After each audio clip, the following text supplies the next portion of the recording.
Welcome to the Defense and Aerospace Report. I'm Vago Muradian here at the Association of the United States Army's annual meeting and trade show in Washington, D.C. Our coverage here is sponsored by AM General, Elbit Systems of America, General Motors Hydrotech, L3 Technologies, and Leonardo DRS. And we're over here at Nammo, one of the world's leading ammunition makers, with Brandtzæg, who is the CEO of the company. Sir, thanks very much for taking some time to talk to us again.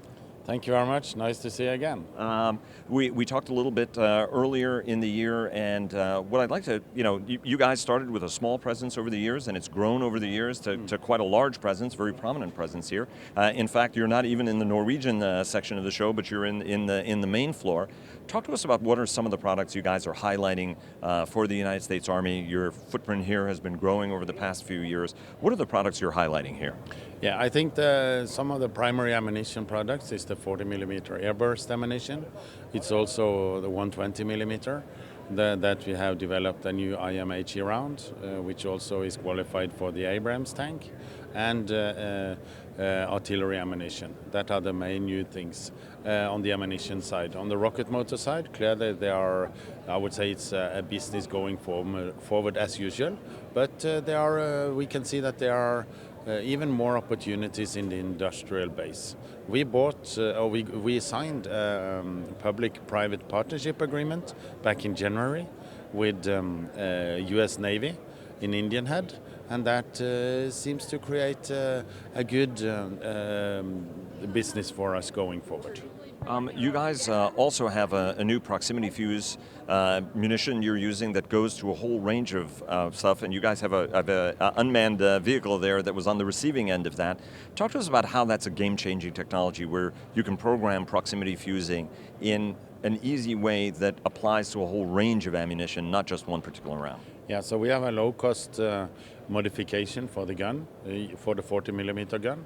So we can talk to the ammunition while it flies. So we are not programming the ammunition inside the barrel. So you don't need a heavy or expensive modification of your gun. We are definitely sure that in order to take down UAVs in the future, you cannot use laser weapons or traditional ammunition because it will destroy the air around the target. So we think that you need ammunition. You need to talk to the ammunition and tell exactly when to go off. Where do you guys have been growing in this market. As you look as the CEO of the company, sort of 5 years ahead, 10 years ahead, where do you guys want to be in this market? And do you have the investment, organic investment, in order to be able to realize those plans? Yeah. We see continuous growth in the military ammunition sector. We also see good growth opportunities in the rocket motor business, and so far we have had the necessary financial capacity to finance that growth ourselves. I think that we will see a stronger Nammo in the next 5 to 10 years in the US, and already about 1/3 of Nammo's turnover total worldwide comes out of the US. You guys have been investing. What are the key investment areas? I mean, obviously, aside from your core products, but you've been moving up that food chain like every contractor does. As you grow, you start moving up the capability to becoming a systems integrator. Where are you placing investment so that, and in what areas, as you see, not just the US market, but global markets adapting? Well, there are many areas of investments. I think number one, internally, you need to robotize your production line. You need to be very modern. You need to take on Industry 4.0 and make sure that you can produce at a very high quality over time. That is number one. When it comes to product investments, of course, it will be more and more autonomous systems going forward, and that requires more and more intelligence into the products. So whether it's even ammunition needs a lot of intelligence going forward, and a combination of different types of ammunition into one round is typically what will happen. Are you concerned at all? The administration has been discussing Buy American strictures. There are sovereignty concerns. That debate is ongoing in the administration. It seemed like things were going to be a little more protectionist. Now it seems like it may be less so. Everybody is waiting to see. Do you have any concerns with some of the language that you've heard from the administration? And what's the advice you give, given that you're part of the industrial base here in the United States, and also U.S. troops actually benefit from the technological investment you've made as a worldwide company, even if some of that technology investment is coming from Norway or other countries. Yeah.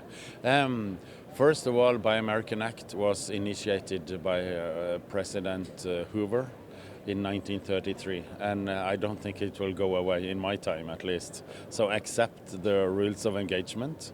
I think that it protects the American industrial base, yes, but we are part of the industrial base.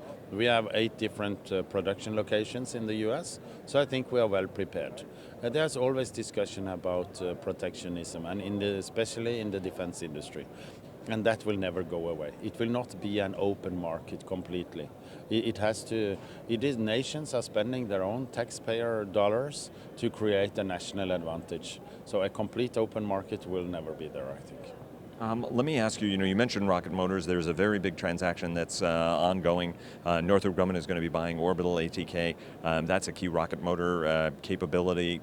How do you look at some of the mergers and acquisitions that have happened in the United States, and how that might shape how you guys operate in this market?